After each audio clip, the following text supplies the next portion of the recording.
are live with the first ever Lanterns After Show. Today we are talking about Lanterns episodes 1 and 2. Lanterns, the new DC Studios, DC Universe TV show that is about, yes, Green Lantern from the comics. They have done a show on HBO Max that is, prestige TV, so to speak. Can it be summed up like that? Not quite sure. I'll ask my guest today. We got Jack Kelley at the Film Field. Jack, is this prestige TV?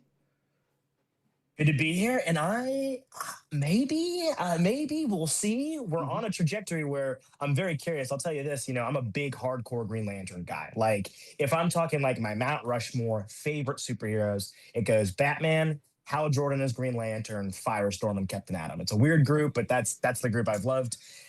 With Hal, I've always been hardcore about Hal. He's my favorite Lantern next to Kyle. And I love all of them, but I've been always hardcore about Hal. I loved the John stuff growing up. And so I was very curious to see how I'd feel about this series in regards to how they've handled the adaptation aspect of Green Lanterns. But I always said that I felt like no matter what, this was going to be incredibly sharp television, like really, really well done HBO series, like Penguin level stuff where you're like, at the very least, this is a good show. Yeah. And even though I think I'm a little wishy-washy on certain aspects of how they're adapting things as a series, I'd say pretty prestige, I think. I think so. Yeah. And keep in mind that prestige TV is more than just quality. It's I would say prestige TV is almost an attempt at quality, right?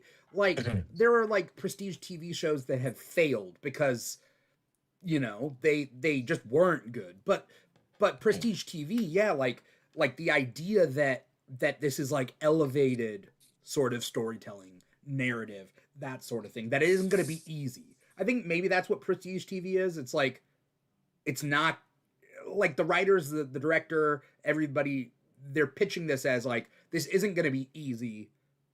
You're not going to be on your phone while you're watching this. Right. Yeah. And I think in terms of that, I feel like it's nailing that so far. Obviously you want to see how it keeps going, but so far, every aspect of it, like I'm incredibly engaged. Like I'm incredibly engaged with what's going on. And like I said, like I have very complicated feelings about the show overall, even though I would say point blank, I really like it so far, because part of me is like, there's certain aspects of things going on where I'm like, do I like how they're handling that version of the adaptation? Do I like how they're handling this? I'm not really sure. But then on the other hand, I'm like, this is really well written. I really like how this feels visually, the editing, just down to everything about the show.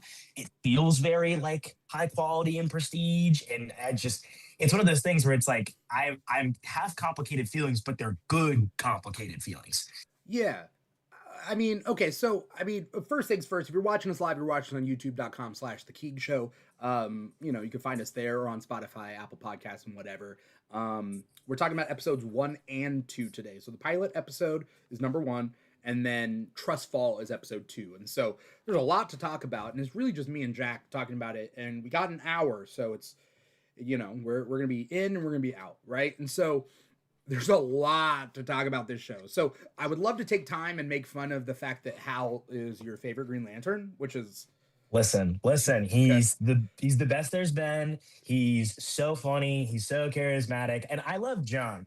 But my whole thing with John is John's a great character and is elevated, I think, because of the outside media. And not when it comes to the comics, he's got some fun runs here and there.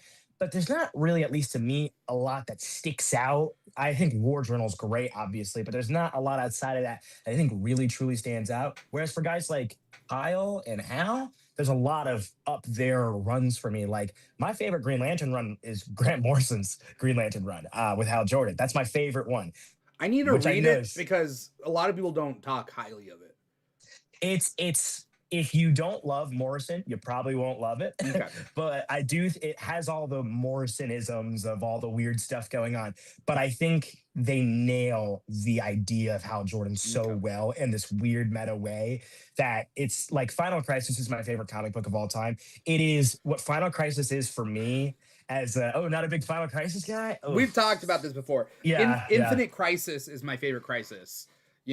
Final Crisis is too much for me. It was just like, it was not hitting. at all That's for fair. me. That's fair. If that's the case, you might be a little bit more about their Green Lantern run, but I do think in Yeah. terms of playing in that world, it's so well done.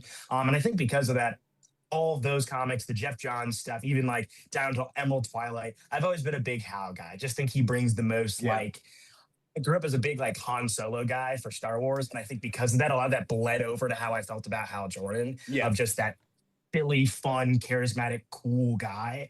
Um, Mhm. who's your favorite Lantern? I don't think I've ever asked. So right now, I mean, for anyone watching the show, Kyle's on my shirt, right? Okay. And the thing is I was telling my roommate all about like Green Lantern lore and the fact that there was a whole big chunk of time where Kyle was the only Green Lantern, and that Yeah. there was no Green Lantern Corps, there was no central power battery, Oa was decimated, there's no Guardians. That being said, this is big comic book lore, and the funny thing about this show is I don't feel like this show is pitched. The show is pitched to try to hit a lot of demographics, comic fans, but also people who aren't comic fans that are open to the idea of superheroes, because that's kind of what like mainstream superhero media is for, right? It's like you go watch a Superman movie, you don't have to like love superheroes, but it's that movie specifically is trying to make you love superheroes. This one is like, look, you could take it or leave it, but you better be watching this show. Like I feel like that's the energy I'm getting from this. Right. It's interesting too because I work in the football space as well for NFL stuff, and there's a lot of people I follow who aren't big superhero people, but they'll tune into the biggest shows that are out there, right? Like House of the Dragon, all these big Yeah. shows. They're picky about that stuff. So many of them are tuning into Lanterns, and it like threw me off because I'm like, oh really? Like you don't like this stuff at all? Like really you like? And it really is that I think you're right. I think it's dipping its toe into some creative aspects of what people will go and go, oh, the Guardians, oh, Mogo, oh, this, oh, okay, cool, the suit, the lantern stuff. But then it's also dipping its toe into what True Detective is. You're a general audience member who loves those types of HBO shows. We want to bring that. Like I've even seen some people who just know who Damon Lindelof, I think Lindelof, right? Yeah. They know who he is. And they're like, well, I just trust he makes good shows. Yeah. So it's interesting how it's able to pull from those two big groups and get so many general audience members on board with something that did get tainted from the Ryan Reynolds Green Lantern stuff so long ago. Yeah. So when the first episode came out, I loved the first episode. I thought it was exactly what I wanted, only because, I mean, just because it was great, sure, but also because as a big time comic fan, right? And I'm gonna speak in layman's terms for some of this podcast because like I don't know if people out there are gonna watch this show, but like they don't need to know like about Hal Jordan and Arisia, like unless it pops up in this. We're not going down that rabbit hole. Hopefully not. Yeah. So my point being is like I have yet to introduce this show to my mom, but I think my mom might dig this show. Because here's the thing about this show is not just that you could watch this show in a vacuum, right? You don't have to pay attention to everything else. But rather, it's almost like you don't have to commit to anything else. And it's not trying to make you commit to anything else. So it's kind of good in that respect, where it's just like it's not saying that like, I don't know. It's like one of those things like you can love this show and it's not going to pressure you or make you feel bad for not watching something else. Peacemaker had a lot of crossover with like the extended universe, right? But like this, not really, right? So, normal people, quote unquote normal people, right? Might be digging this show. But the first, people's complaint, there were so many complaints after the first episode. But I didn't complain because I know that it's a damn first episode. Like, have you never seen a TV show in your life?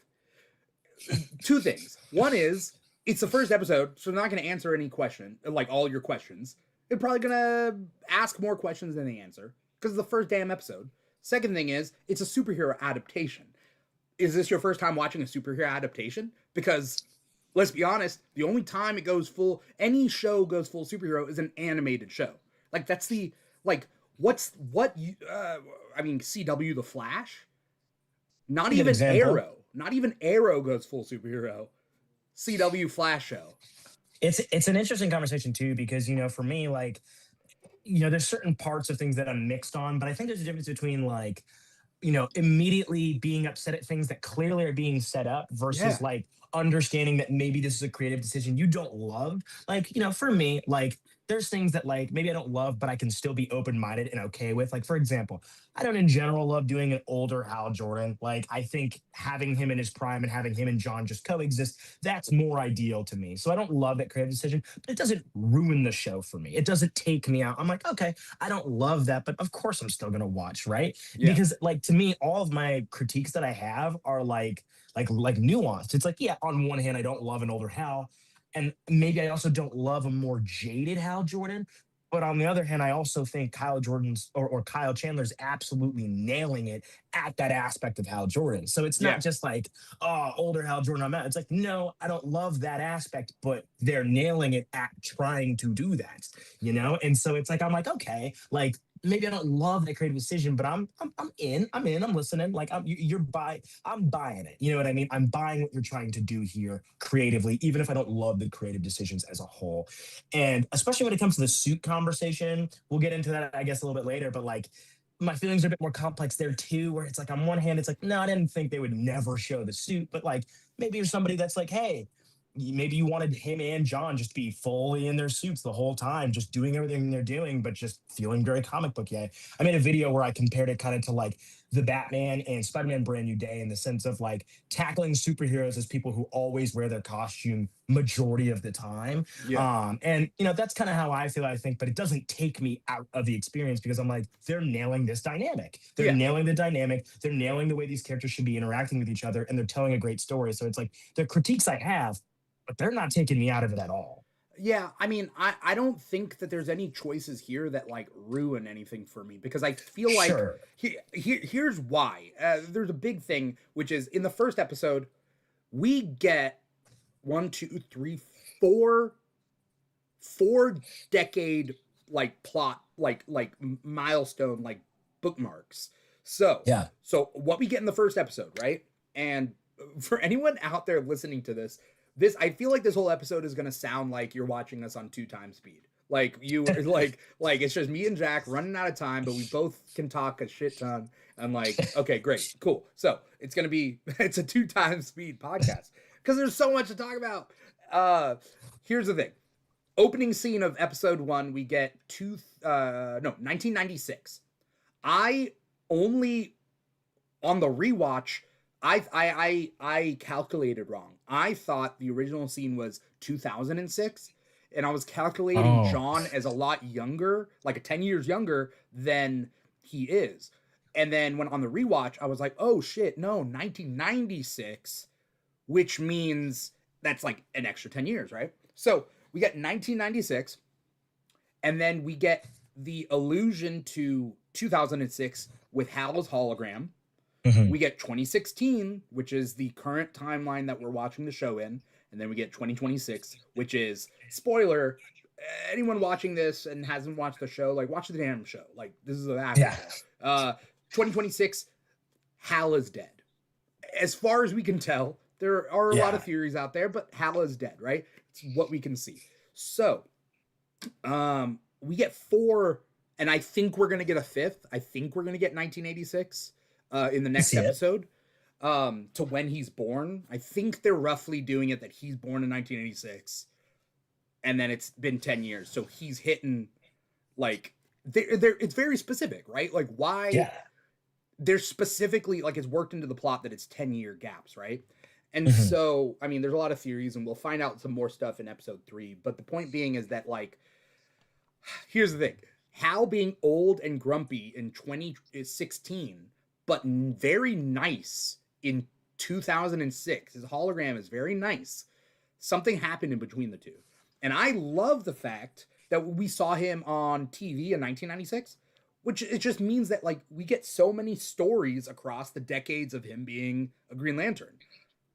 Yeah. And it's interesting too, because I remember when James Gunn talked about the DCU, and I like to think this is still the case in the way he talks about things, but I remember he talked about the DCU almost in the realm of the way Star Wars builds out its cinematic universe, as opposed to Marvel, where he talked about building a world that we can tell stories all over the timeline. Where it's like, yeah, in this case especially, Hal's old now, but that doesn't mean they're not going to give us older movies or older shows that might show them in their younger prime and in a different way than Marvel does it. Not to say that Marvel never does prequels, but I think it's very different compared to the way Star Wars builds out a timeline where we see all these things come into play and these Right. characters at different points. Star Wars does this. Star Wars does that. It's funny because the way you're saying it, what you're saying is exactly how I saw things play out with Superman the movie. Because I have a theory. I have a theory, or it's not even a theory. Maybe it's just my own creative decision. I think that we are going to get Bruce Wayne / Batman in 2 like decades. Like we're going to get. I think that Batman Brave and the Bold is going to take place like 10 years in the future with Damian, but in the present he doesn't have Damian. There's just not a way for it to line up. But in my head, beautiful decision, right? Because there's stories that you could tell in different decades, different timelines, and then allude to things like future Bruce would be like, oh yeah, Clark, I mean, I remember that one time that you like Metallo punched you into the sun. And then it's like that hasn't happened yet in like normal timeline, but like then you get that, right? Like that's just one, like Batman Beyond did that in the cartoon where they alluded to like a apocalypse of 2026 or whatever they said. It was like 2016, I think it was like something like that. Anyway, the point being is it's exactly how I would do it because you can have all these stories. But that being said, Star Wars does it closer to that. Marvel does it with too much of a gap in between time periods because it's very safe to do DC Universe Western versus a DC Universe Knights in Shining Armor tale and then have a current timeline and then maybe a World War II. And there are big gaps, but like it takes a lot of planning to create 2 different storylines in the next decade. You get what I'm saying? Yeah, Like that's and totally different. Yeah, and it's interesting too because they seem to be really emphasizing these past moments of these characters, and I do really like that idea. My one complaint would be I just wish Superman was more in the direction of their primes. You know what I mean? Like I wish that he was maybe around much earlier with Hal, with these other characters, I don't and think then it maybe needs to be. it doesn't need to be. I That's wish what's it fresh and was. new about this. It's like maybe his Green Lantern. I mean, sure, his Green Lantern, I guess, is Guy in Superman, but Well, like it could be John. Like John's the Justice League Green Lantern. Well, I will say the one thing that I do like, because like I said, I do like the vision of that. It's just I'm off and on about certain creative decisions. Yeah. On one hand, I do wish Superman was a bit more within the prime of those other characters. But the thing I do really like is almost this emphasis of like Hal Jordan being like this big superhero within the DC like universe. as far as He's a celebrity, huge. he's huge on Earth, right? And it makes sense to me. Like that makes sense because like I remember I was talking with my friend and we were talking about just how great the concept of Green Lantern is, and it's like, man, if someone pitched that to you now, you'd be like, oh my god, that's get in here, we're doing that, right? Like it's such a great idea, and just in general, Hal Jordan as a character is like a very like tropey, fun-loving hero character. Mm-hmm. And the world of like Green Lantern is very like fun space adventure, intergalactic. Then it escalates in this big space politics, giant galactic war kind of thing. And it's like to make a character like that the focal point of so many years of history in the DC universe. I'm like, I think that's great, actually. You know what this reminds me of? This reminds me of sometimes when the Justice Society gets together, and in the past or in the present, or personally I'm thinking about the Elseworlds book called The Golden Age. Yes. They bring up who their Superman is and who's the Justice Society Superman is Green Lantern, Alan Scott Green Lantern. Like that's their paragon of like power, right? And so when it comes to like here's also the thing is that takes place in World War II in the comics. Like, and who knows whether the Justice Society, maybe they're a Vietnam War team. Like, I don't know. Like, maybe, or maybe they're still World War II in the DC, universe, in the cinematic universe. Who's to say? But the point being is that, like, if Hal, like, in these however many decades, Hal could just be like, yeah, the big boy blue, right? Like Superman is, but like he's big green, right? To Yeah. whatever other heroes are hanging out during that time. Yeah, it's interesting, especially because we've already seen like the Justice Society mural. So it's like we already have And this that's not just the acknowledgement. Justice Society, it's like other time periods too. Yeah, it's very interesting. So it's like there's clearly like there's a world where people play around with like in general world building of like, all right, this happened in the past. This is what we're setting up for the future. But it does feel like there is a very direct intent to visit these stories and visit these characters in earlier timelines. Like it feels very intentional. Yeah. And I'm usually resistant to those kind of things because it's like sometimes in concept it can seem so fun to go back to those things, but it's like sometimes you get a vibe of like, I don't think they're actually going to go back and show us these characters in their prime. You know what I mean? Like I remember when Batman versus Superman was coming out and everyone was so excited about like older Batman, like imagine Ben Affleck's Batman in his prime. And it's like, I know that was an idea at a point. They never seemed like they really fully intended to go all out with showing a younger version of him. With this, it feels like they're like, this is him now. We're very clearly showing you that there's a lot to talk about him when he was younger. You know, I mean, it's like, yeah, they're alluding to stories, but also you got a hologram of 10 years younger Hal, right? Like you got a hologram at the very least. It's not that they're shying away, because sometimes they shy away, like these type of productions will shy away because they'll be like, Kyle Chandler can't play himself 10 years younger or himself 20 years younger. But like, truth be told, like it's really they're just dyeing his hair and like, yeah, he looks good. It's fine, you know? Also he's just way more lovable in the hologram, right? It's just it's funny because like, okay, cool. So my point being is that there's a lot we can see in flashbacks, and we only had 8 episodes in this season, but also there's a lot in the flashbacks. There's chances they could do, I mean, they can spin off and do like a full Green Lantern Corps movie. And that's, you know, like it would probably be called Green Lantern Corps. It could be called Hal Jordan in the Green Lantern Corps. It could be called John Stewart in the Green Lantern Corps. It could be like whatever. But we could also get an animated series that is all about Hal's early days. Like, because, I mean, we already have animated series that take place in the DCU. Like, we have this precedent. Creature Commandos, we're getting Mr. Miracle, which I think is in the DCU. I think they keep talking about it like it is. Is it though? Actually, yes, it is. I remember because I don't remember if it was Tom King or James Gunn talking about it, but I remember them mentioning that they had casted Darkseid, and they talked about it like we're not telling you because this is a person that will portray them in live action. So if I'm not wrong, I believe, yes, it is meant to be a DCU show, because the way they're talking about it, it seems very much an emphasis on the world building of this, making sure it fits and stuff like that. So okay, well, I mean, there goes me hoping to be cast as Mr. Miracle, but that's fine. Heartbreaking. I'm not ready. I'm not ready yet, you know. One day to don the suit. So okay, we're gonna jump into episode 1. There's a lot. So episode 1, we see that early. I'm just gonna do a little summation, and then we can talk about like specific points. We see an early scene where John is watching the television broadcast, the interview of Hal Jordan. It's the first time ever that Hal has gone on TV, proclaimed to the world X, Y, and Z, right? That being said, later on we find out there's other information out there, like on the internet, about Sinestro, but that's in episode 2. John has the thing about it with his dad shooting the apple off his head. That's something we need to talk about. Then we flash forward to 2016, and John is getting picked up by Hal. He's been training him for 2 months. He has not learned to fly. He has not left the Earth. He has not been able to like really put on the ring. But Hal is back and forth, right? He says he went off to a civil war or whatever and came back, right? Then we get it's you know, there's hail in Rushville, Nebraska.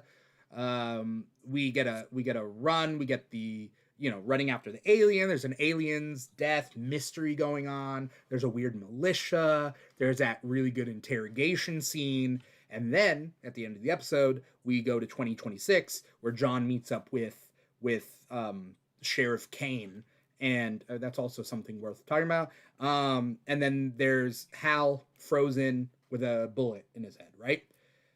How'd you feel about the first episode? Because I thought it was intriguing. I thought it was very intriguing. I thought it was very good. Like I said, I think my feelings going into it was, no matter how I feel about certain aspects of creative decisions, I think it's just going to nail it tone wise and as a show and as a pilot. And it was exactly that. Like I was like, I'm fully engaged with this. I am fully locked into this. I'm very intrigued. I'm loving the performances. So I thought it was very strong. I thought especially the way that they handled just Hal in general was perfect. I just loved him like rolling out of the car and doing something like that. Like that's perfect. In general, his attitude dealing with other people, because I was a little bit worried that they'd go too far into the jaded thing and make him kind of like he's supposed to be a jerk, but in almost like a annoying, silly way, not in like a mean, grizzled way. Yeah. Like it's kind of meant to be kind of like a jerk, you know, in a funny, like this guy's so annoying kind of way. And I think they nailed that perfectly. Just his obsession with being like, it's aliens, like I told you I have a feeling, like all that vibe I thought was so perfect. I thought John did a great job as well. So I loved the dynamics of everything. I really liked the opening scene a lot. Even though I'd already kind of seen the first 5 minutes of that, Yeah. just seeing it all together with the episode was very strong. Just in general, the music there, just this weird tension of once the dad comes in and just watching Hal on that screen, like everything about that tone wise felt very strong. And I really liked that opening scene. Let's talk about that because like, before moving on to the next thing, but like at the beginning part, I'm just like, oh, this kid's going to get beat. But then but then it's even worse. He has to do an apple on the head and he gets shot at. So something that I was thinking is that like, no matter what, yes, this is still abuse, but I don't. All signs are pointing to his father wants him to be the next Green Lantern, and he is. So it's less of like punishment abuse, and it's abuse by way of like, oh, you want your son to go pro in like a pro quarterback, so it's like, yeah, go out into the blizzard and throw the ball until your like fingers fall off, like that exactly. type of abuse. You know what I mean? Yeah, like I don't know if you know this player, but there's a player named Caleb Williams. He's the quarterback to the Bears, and when he was coming into the draft, there were so many conversations about like what his dad would do with him to like get him ready, and everyone would be like, "That's kind of crazy and weird. Like that's kind of way too hardcore." And it made me think instantly of stuff like that. With like you said, it's like almost this disciplined, like it's abuse, but from a lens of like, see, now you're going to be fearless, you're going to be perfectly bred to do this, but it's obviously not great in the way that he's doing this for a kid like this and shooting apples off of his head. Yeah. Did you notice that okay, this is the first time that Hal Jordan has gone public on TV and he says, "Are you afraid?" Right? He talks about that story. And then the father says, "Are you afraid?" How does the father know? That's interesting to me. It makes me wonder, has he had an experience with them, which is why episode 3 is just going to be so important, because it seems like we're going to tackle these questions. Yeah. But it makes me wonder if maybe he's had an interaction with the Guardians, or maybe he attempted to become a Lantern himself and was denied, or something like that. That's a going theory right now. The going theory is he was asked before Hal, and that he said yes to "Are you afraid?" and like he got shut down. And that's where I think I lean to, just in the way that they set up him even being like, "What's his name?" You know what I mean? And it was like, okay, why is he wants him to remember the name, all this, and then immediately bringing him out. But then as soon as they do it, he's like, "Cool, I'll get you a milkshake. We're good now." It's just everything about the vibe of it very much feels like dad who didn't go pro now trying to turn his son into like a superstar. You know, It feels like that, but obviously Green Lantern related. I think he says, "What is his name?" because the writer is writing that to show that he did not watch the interview. Okay, yeah. He did not, but he knew "Are you afraid?" Right, exactly. It was clearly a very specific thing meant to enforce his willpower against fear, you know, and obviously not the right way to do it. But it's very interesting. I lean towards him being somehow connected to the Guardians, and maybe, like I said, he attempted. I just don't know exactly how it went down, but that's the feeling I'm getting from it. There is a clip of Jon Stewart's mother holding him as a baby, with some alien shifting in front of her. So saw that.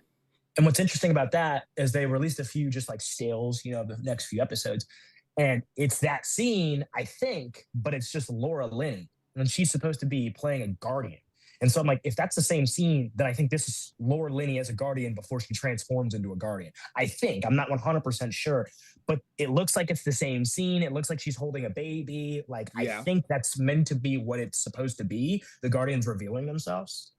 Also, very okay. There's so much because at the end, like we're gonna touch on this, like the Manhunters. We learn a little bit more in episode 2, but the alien that shifts in front of Jon Stewart's mom has like an X sort of thing. It's weird. At first, I literally was like, "Is that not Adam Strange's outfit?" Like, is No, that dude, not? Martian Manhunter. That's what I'm thinking. You think so? You I mean, think so? I'm not saying this is the case, but like they may be merging lore between Manhunters and Martians. It's possible. I've seen some people say that. I actually, I Why the actually X? disagree. Why the I'm X if thing? weirdly enough, I think they're trying to go for, at least what I'm thinking in my head is, I think they're trying to go for like a weird humanoid version of Guardians. Like, I don't think in their head they're like, the way we're doing this, we don't want to do the tiny little guys. Like, to Yeah, them, I think they're thinking like the way they're doing Sinestro, where it's like he's purple, but he's kind of like white guy in the sun purple. Like, you know what I mean? yeah, He's kind of burnt. You know what I yeah, mean? He's got human eyes. yeah, And I think with that, I think they're trying to give them that look, because the Guardians wear red and white as well. You know what I mean? So maybe it is just some kind of design choice of like, we're gonna just make Laura Linney kind of look a little alien like, but only a little bit, and just have her just be like a normal height person. Like, I don't think they're gonna go tiny little floating guys. I think no, it's yeah. yeah. There's so many threads on this that like there's a lot of different factions going on as we find out in episode 2. But like, yeah. Yeah. So I don't know. I looked up Adam Strange. I remember Adam. Like I was forgetting what Adam Strange's like X was, but yeah, you're right. He has that, and I had to look up the Manhunter robots. They don't have that. So, No, no. but it did look like a Martian was shapeshifting. It did look, you know, It's possible. I think where they might be coming from with it is maybe just the aspect of like, okay, manhunters are supposed to be these advanced robots. Well, why don't we just take it a little bit of a step further for the sake of like budget and keeping the detective mystery story going, and just make it so they can shapeshift? Because they can't in the comics, but it's not a crazy leap to think they could do that. Like, if they just started a new run and had the manhunters focused and they could do that, it wouldn't feel that crazy yeah. compared to what in general they are, right? Like, it's a leap, but it's not a big leap. Keep in mind that something that we learned in episode 2 is that Manhunters, they don't shift. They build themselves a new body, and that is what. So versus like what we see or hear in episode 1 is that there are aliens that can hide their form and like form visually, but also from detection. That those seem more like shifting or disguised sort of things. But then how would you differentiate that from Martians who can naturally shapeshift? Like, they can Right. just go one, Mystique style, right? So there's a lot going on. We see the interrogation scene in the first episode was so good. So good. Oh my God, I love that scene, especially just because not only it's a great scene, it's just so great for how, like, it's such a, like, yes, this is so perfect for how he is and how he plays this stuff. And then obviously, we'll get into it as we talk about episode 2. It kind of changed the way I was thinking about how they were playing this. Because at first I was like, oh, okay, I'm assuming this is a manhunter, maybe something related. But now obviously we've learned that that's seems to be a different group, I think, right? I Yeah, I think can't that's tell. I can't figure out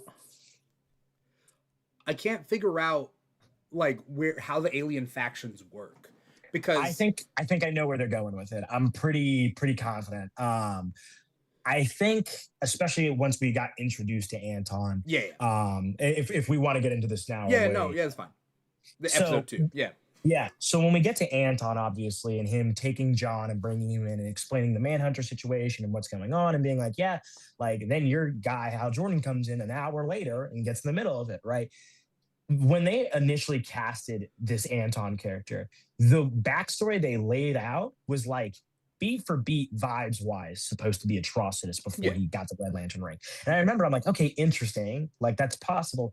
And then we saw him doing these scans of his face, which I forget the technology, but it's used for when they want them to, like, maybe they shape shift or something happens to their face. It's that kind of work. And so Yeah. I'm like, okay, interesting. He's clearly an alien. And as he's talking to John, he is just beat for beat describing Atrocitus, like down to every beat. And I remember when people said initially, they were like, hey, that guy said vengeance. Maybe that's Red Lantern related. I'm like, I mean, maybe, I guess, but that really could also just be anything. But now that we know that that's Anton's men, I'm like, oh, no, that does make sense. And then the vengeance would be against the Manhunters for what they did. Like, this does make a lot of sense. And I'm very confident that I think that's supposed to be Atrocitus. Also, the guy's voice, he has the voice of somebody who, if they wanted to do voiceover work for Atrocitus, they could. Yeah, like, yeah. he's so Yeah. good. You know what I mean? Yeah. Yeah. So it seems like the guy who was interrogated as part of Atrocitus or Anton's crew, you know, because Anton mentioned that they all could explode, right? Yeah. They were like, we could just defeat the Manhunter by doing that, not knowing who the Manhunter is, like who is the Manhunter, that sort of thing, right? And so we have this like rough timeline of like how things are going, but yeah, when we get to episode 2, now we're dealing with Hal doesn't have the charge on his ring. He sends John to go over to his place in Coast City, which is California. It is, though that was an LA freeway there, like that he was running on, right? And like, great, because Coast City should be California, like it always has been. Exactly. And so like we get that, and we get mention of Coast City. We also get mention that Sheriff Kane is from Gotham, which is weird to me. Like, you don't name someone Kane just to and then from Gotham. She has to be related to Kathy Kane, right? Like, does anyone just named Kane? That's the thing. Like, I'm like, I feel like it's not meant to be, because I saw someone say, oh, is this supposed to be her? I'm like, no, I don't think it's her. Yeah, it wouldn't make any sense. But it is but just like a relative to just kind of be like, hey, she's got family members. Like, we're not going to go too far with it, but like, she's around. Like, right. I can see that. I can see that for sure. I don't think, I'd seen some people theorizing like, oh, maybe they're going to do this. I mean, it's like, I don't think Batwoman's coming into the fray of this, man. But also, I do think we could be teasing just the existence. This isn't like the CW. That's the big thing about this show. It isn't like the CW where you meet a bartender named Kendra Saunders and you know that in 2 episodes she's going to have wings. Like, it's not that type of show. It's not that type of universe, right? Right. Like, where it's like someone named Kane. Yeah, by the season finale of this show, she's going to be donning the suit. She's going to be fighting hand, like back to back with the Green Lantern. Exactly. Like, are we going to see Batwoman team up with Hal and John? No, probably not. Probably not. No, I just don't. I don't see that happening. But like, also her name's not Kathy. So like, but who knows what is going on? Like, what's going on there? But this isn't that type of show where they're gonna, mention a Ray Palmer and then suddenly out of the blue, like the Atom's gonna pop up, right? So exactly. Okay, fine. But we're dealing with so much stuff in this episode. I do want to note that it is cool that Hal has a pet, and the pet is this alien plant. Yes. This carnivorous alien plant. And that's it. Like, I love that. Okay. Just to have it, I think I saw someone post a panel. I don't even know it from comic, but they're like, "Oh no, this is like an accurate thing he's like encountered before." It was an older comic, and I'm like, I don't think I've even seen this before. That's so funny. So if that is meant to be like a little jab at that little story, that is also really fun. And just in general, I just like that that's something that he'd have, because that makes complete sense for somebody like Hal. That's so fitting. And in general, just the house, like him having a big mansion where he just has a big TV set up with nothing in it but like a beer next to it is like so fitting for the kind of vibe he brings off, and I just thought that was perfect. Yeah, it's funny because they mentioned that like in the house, the thing that I pointed out was like, it's not decorated. There's like a just a lawn chair in front of a big screen TV. Then he walks up, and by the way, great joke payoff. The framed picture of him and the Harry Potter cast. I loved that. Just all the photos of him with everybody. Like, he's with Obama. But it's back with the interrogation scene. Where it was like, the Harry Potter. What school is Harry Potter from? And he's like, I don't read much. It's like, they've only made 22 movies. I like whenever there's an acknowledgement of real life movies, because it's always so funny, because it's like, there's a world where you end up casting somebody from those projects as a character of the show, and it's always funny because we'll never acknowledge it. We'll never acknowledge it, but it's one of those funny things where it's like, Oh, oh, okay, well, you kind of already are in this universe. So I think it'd be funny if eventually down the line, just anybody from these Harry Potter films ends up popping up. people always bring up like, oh, how did Peter Parker watch Star Wars and then not see Mace Windu and then recognize Nick Fury from it? That people bring that up all the time on different things, and I think it's really dumb. I get like it's fun to think about, but like really it is. Should these two guys look alike? Like I don't know. Like it doesn't matter. Like for all you know, it could have been a different guy, could have been a different direct or actor in general. Like it really doesn't matter. In that universe, it could have been it could have been Michael Clark Duncan, like exactly. Mace Windu. Great, right. Yeah. Who knows? But or it could have been a guy who just looks like Nick Fury. Like Samuel L. Jackson exists in that universe, and he just looks like Nick Fury. He's just a guy who looks like him. Exactly, and it's like if you get too in the weeds with thinking about, well, technically they referenced this movie, but then this actor, I'm like, you're gonna get too deep into it, and they're you're just gonna two want to guys pull yourself out. who look the same. You know, it's kind of like how people bring up how Bokeem Woodbine looks like Dave Chappelle. He's just like, it's like they kind of look alike. Yeah, sure, like it's just what it is. Yeah, sometimes people look alike. So but Hal being a Harry Potter fan is super funny. But like, because also that's how the level of celebrity he is on Earth, right? So so we get this shout out to Travis Mitchell in our chat right now. We're doing like a double speed podcast episode just to talk about episodes 1 and 2. So we're trying to make sure our ADHD brains don't get too far off track because we got limited time to talk about everything. But yes, Travis Mitchell, great Green Mile reference in the chat. So okay, so we get this whole thing. We get Jon Stewart with the humming, or not the hummingbird, just the regular bird. I liked that a lot. Like that was not only obviously does it imply that he's able to have this strong concentration. Like I've seen some people say that it seems to be something he can do that Hal doesn't. I got more the vibe that Hal can do it, but is more like, oh, you're also that? Oh, okay. I didn't know you could do that too. That's the vibe it gave me more so. Not only did I just like that in general for development of Jon and just giving him this little side thing. I don't know if this makes sense, but that little subplot made so much sense for somebody like HBO to do for Green Lantern stuff. I just think it's one of those tiny little things you could do as like a showing of his concentration. And it's like you see tropes like that all the time, keep this light aflame, and if it goes out, stuff like that all the time. It's just very fitting that something like that Hal would throw on to him and to have him do. And he was concentrating and holding it even when he got knocked out, which is pretty cool. So I don't think he's concentrating. I think he brought it into existence and it lives without him.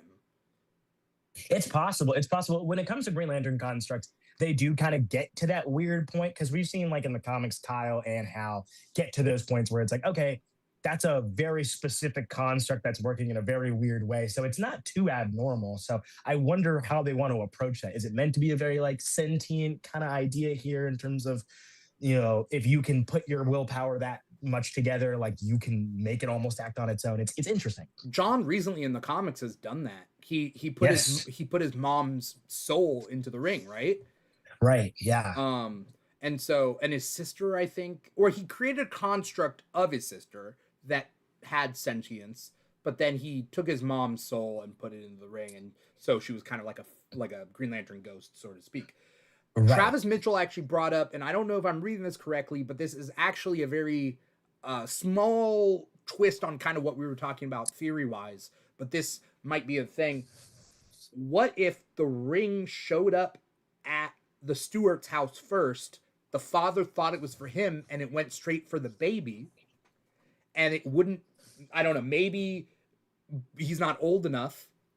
And so the father is like, well, one day you will be old enough. I need to make sure that you're ready when it does happen.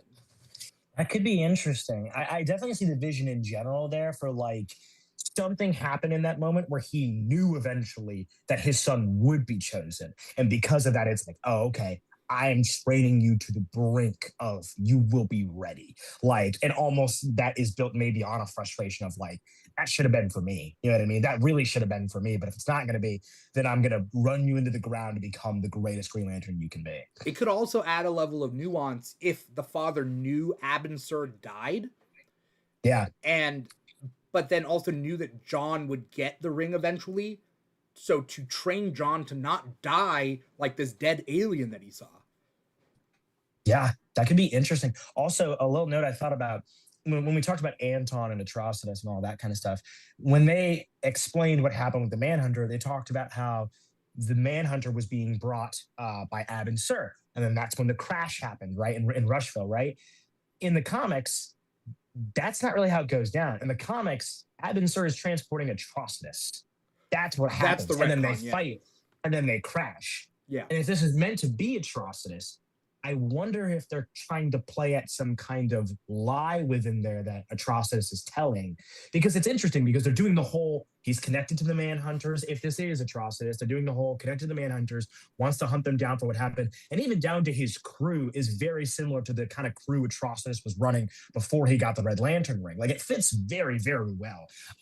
Even down to the like, oh, you know, they can destroy themselves with a thought. Like that fits for the kind of crew Atrocitus was running at that time. Yeah. That very aggressive and hyper extreme group. The 5 inversions. The 5 inversions.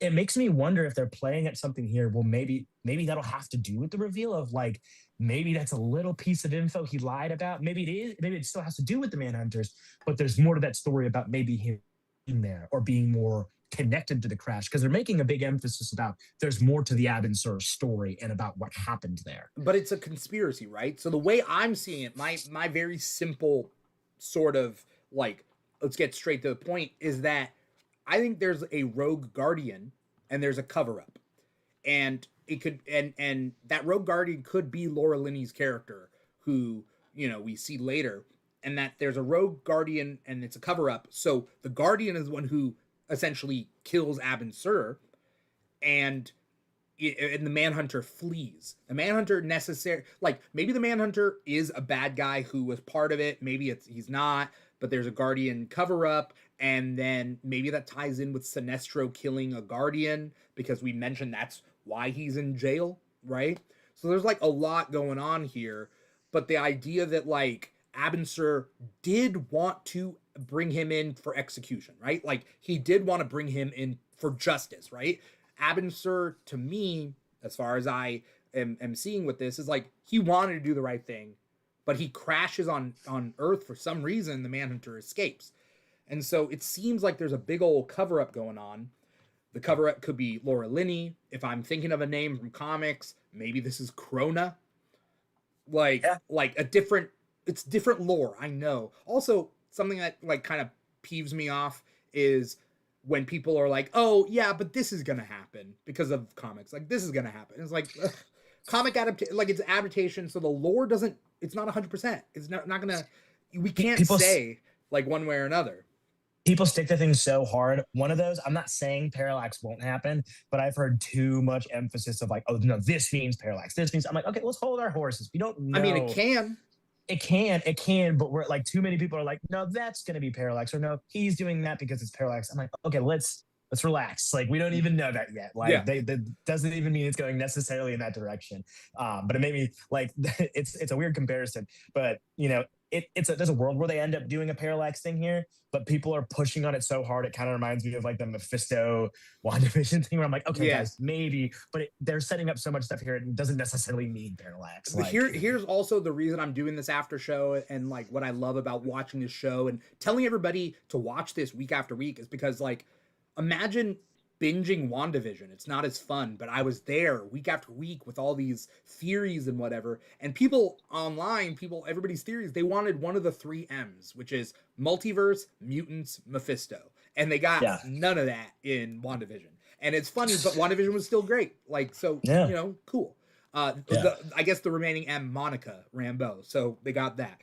But when it comes to this, people are like, well, Hal doesn't have the ring, so it must have floated away when he died. Or it's like, we don't know. Also, all right, that scene in 2026 Okay? Keep in mind, Superman is around at this point, right? Like, John does not have a ring, right? He shows up to a desolate town. These are like hints for the future, right? Desolate town. The sheriff shows up. He says, and I misconstrued this. He says, "How's your kid?" He's playing football. They were at the football stadium. So in my head, I was like, they're still in, like, they live there. But no, it seems like this is a ghost town now. Yeah, which it seems like a ghost town in 2016 as well, which is interesting with the hospital thing. Yeah, So, the hospital thing. Very interesting. Is the town full? Oh, here's the thing. I don't buy into the theory that the town is full of aliens because that one guy would have just killed them all. Yeah, exactly. And they all would have scanned in. By the way, that whole dead body scene was so good. Oh, so good. I loved that. And it's interesting too, because I feel like they're trying to set up very slowly different lantern groups. Like, I get the vibe that the idea here is to very tiny and slowly build Sinestro to maybe be coming towards the Sinestro Corps. Yeah. Maybe Anton's supposed to be Atrocitus, and we're seeing that slowly build into I think we get 3. getting a ring. Maybe 4 if Black Lanterns are involved, but I don't think they will. You think? I kind of do. The thing that's getting me is a lot of these names are kind of like clever fake names. William. Like Anton. It's not super close to Atrocitus, but lettering wise, it's pretty close. Yeah, and then William Macon, like William Hand. I mean, like, it is, and like, I know that actors tend to like push people to the side and just kind of joke around, but like every time I've seen Garrett Dillahunt talk about things, you can tell he like wants to do the theory stuff, but you can tell he holds himself back a bit. And sometimes the way he talks about the Black Lantern stuff, I'm like, more than you're letting not. Like, I think you might not be just like playing around. I think you might be a little serious. So also the fact like we get the junior and the senior in the past, but what are we getting in 2026? Are we getting a storyline in 2026, or is this literally gonna end the season with or is there a reveal? Like, will we ever, because here's the thing. Okay, going theories, right? We got a limited amount of time. Theory number 1, that is Hal. He is dead. Okay, that's theory number 1. It's Hal and he's dead. Theory number 2, it is Hal, but he'll come back. Okay. Theory number 3, that is not Hal. That is a decoy. I think I lean between 2 and 3. Some blend between 2 and 3, where it's like maybe something happened to him, but this isn't necessarily him. Like something along those lines, like something in regards to like this might not be a simple thing of how. Like, I don't think it's as simple as he just died and it's related to the situation. Like, I think it's a cop out. But part of me doesn't think the cop out will then just be that Hal's cool and alive. Space cop out. Space. There you go. Yeah. I don't know if it's gonna be a space cop out, but like, it's funny because I think it'll be that this isn't actually what happened to Hal. But I also don't know if I think Hal's actually alive. Like, I think it might end up being a bit more complicated because I don't know if I can just imagine them being like, he's actually fine. They solved the mystery. Like, I feel like they still will use this as a moving off point of like, that's the end of the Hal saga, but I don't know. You know what I mean? Like, show his stuff in flashback, sure. But somebody else said it could be somebody pretending to be Hal and then dying. So then you get, because it's not that he had, like, there's no proof that body ever had the ring. It's just that body doesn't have the ring, right? Right. And they go up to it like they kind of know what happened, or like they've been here before. Like they come up to it like it's like a, let's get back to this and figure it out. Like there's clearly things they know here. Like, so it's very weird. It's very strange. If the only thing we know about 2026 is that the sheriff and her son are alive. Yes, that's the only thing we know. Exactly. There's different theories. There's theories that the Manhunter is the benefactor to the ranch. There's a theory that the Manhunter is benevolent and good. There's obviously a theory that the Manhunter is bad. There's the Manhunter and the benefactor could both be bad, but different people. People are bringing up Hector Hammond. Could there be something? The ranch people have access to alien technology for some reason. I think I saw like a clip in the trailer for whatever. We don't know. There's so many things going on, and we don't. Yeah, I mean, it just looks like a ghost town in 2026. But yeah, we don't know why the hospital has nobody visiting the hospital. Yeah, it's a big hospital too, because like a small town would have a smaller hospital. You have the size of hospital that fits your community, right? Right. It's weird. It really does have this ghost town vibe to it. Even just in general, the way people move around this town, everybody knows each other. It's like it plays in a very like maybe fake town way. I just don't know what that ends up meaning. But Mm. there's something odd in the way even when we see people the town runs. Like I know they joke and they're like, "Ha, everybody knows each other here."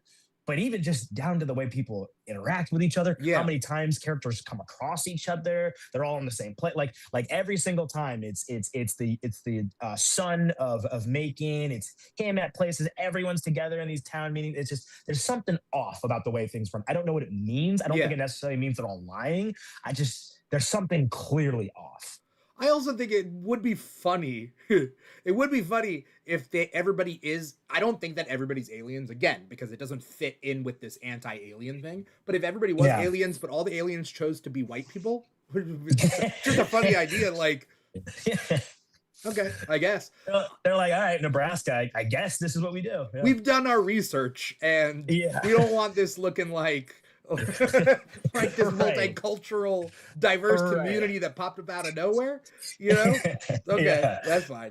Yeah. So like, I mean, there's so much. I mean, and the lady Zoe, is that her name? Yeah, yeah, Zoe. Uh, first thing, is anyone of that age? I mean, I'm not saying she's like super old. I'm just saying like she's hot, she's great. But like, is anyone that age named Zoe? Zoe, I like Zoe's like a younger person name.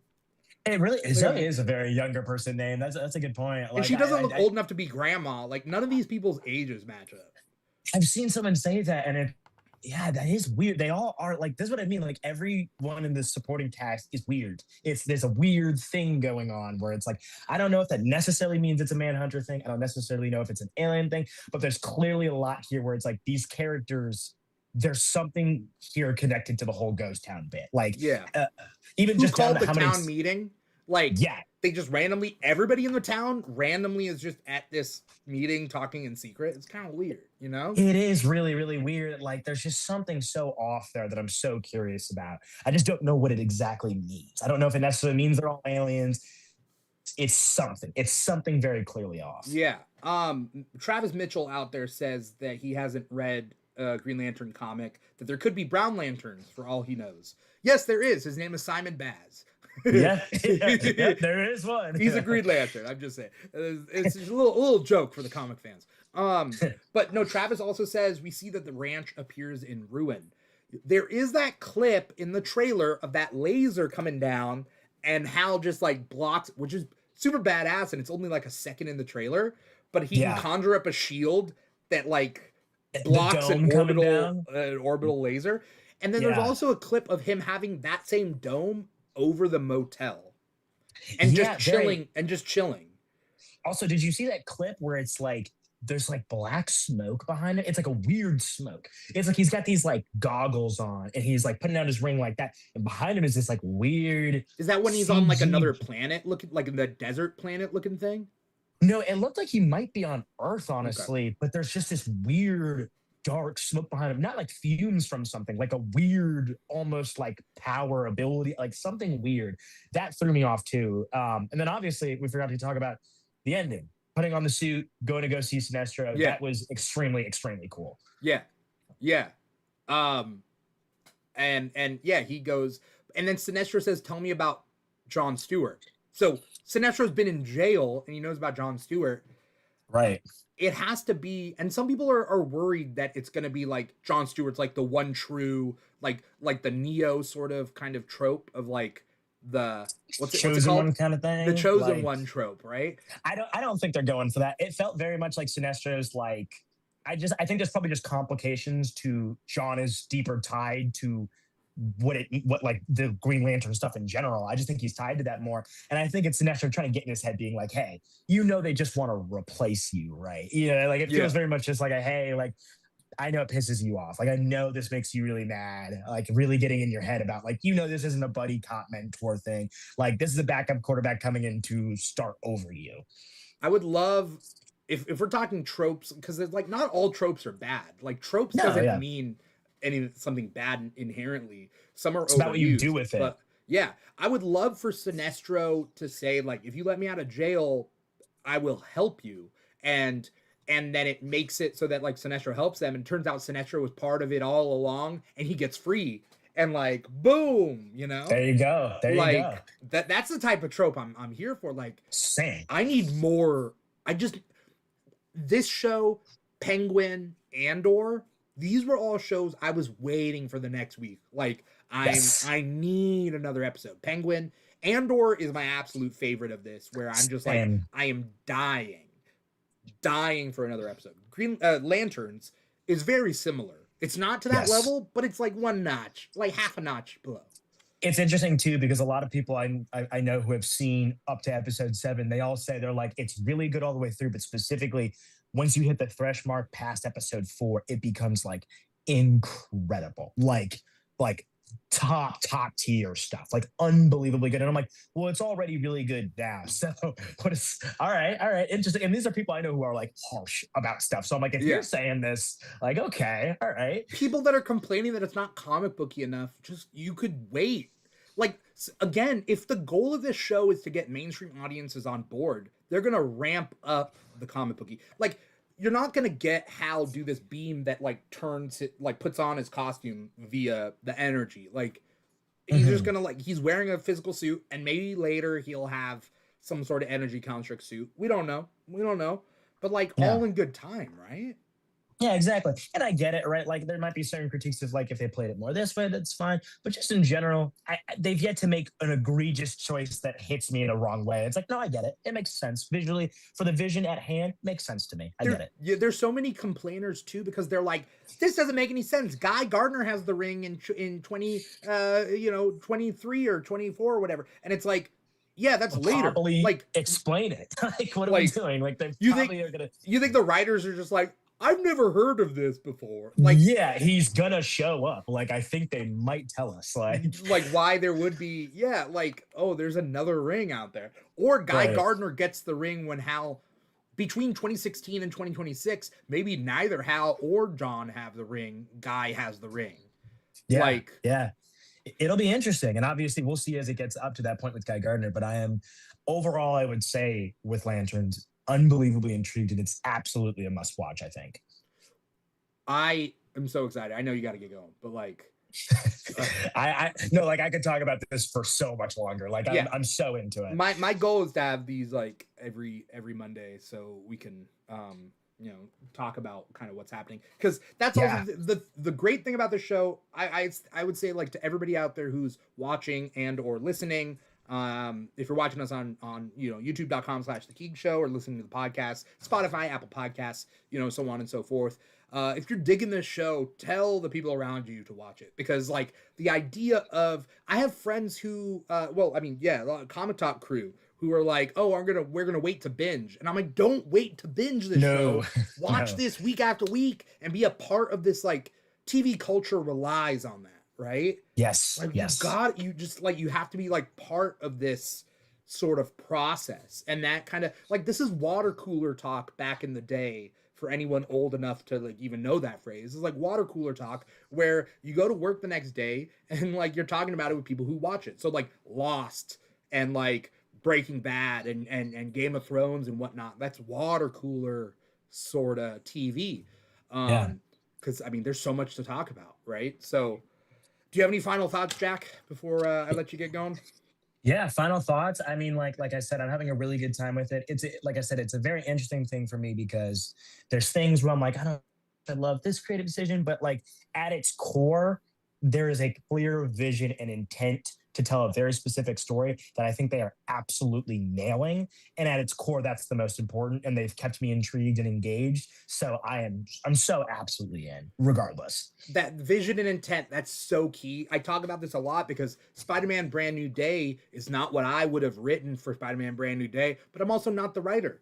So their vision, their intent, their direction, they performed it at like amazingly, right? Yeah. So I can't argue with that. Like, you can't, Yeah. I mean, there might be little things here and there that I might disagree with this Lantern show. But again, I'm actually just waiting to see what happens, because there's so many timelines. things change. Even the rules and the lore that they set up can change in those 10 Yeah, years, you know? definitely. I'm so excited to see what comes. Jack, where can we find you? What do you got coming up? Anything you want to plug? Yeah, absolutely. You guys can follow me at the Film Field. I'm on YouTube. I'm on TikTok. I've got plenty of videos coming up talking about lanterns because I have so many thoughts about everything going on, especially as a hardcore lanterns guy. So look out for all that kind of stuff. And yeah, if you're into Green Lanterns, you want to start getting into that kind of stuff, come my way. Awesome, awesome. For me, if anyone wants to follow me, you can follow me at This Is Dimitri on TikTok and Instagram. But for the Keeg and all the Keeg related podcasts, we do Comic Talk every Thursday. We do the Keeg Talks when a movie or TV show or whatever comes out. This is the after show, so hopefully we'll be doing more episodes more regularly week after week. Talk about these episodes as they come out. But you can find the Keeg at the Keeg Show on social media, any social media. TikTok and Instagram are two biggest ones. At the Keeg Show / the Keeg Show. If you guys like this, like, comment, subscribe, follow, write a review.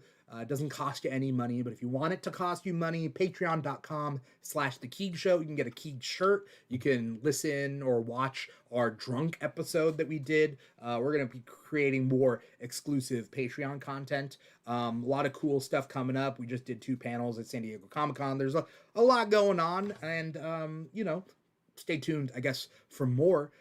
That's pretty much it. Thank you, Jack. Thank you, Travis Mitchell, for tuning in and watching this show. I think maybe first time, you know, watcher for this. So thank you so much for that. But yeah, Comic Talk is this Thursday. So, you know, tune in on Thursday to hear us talk about comics. Once again, I am your host for the Lanterns After Show, Dimithri Perera. And yeah, see you guys next week. Bye.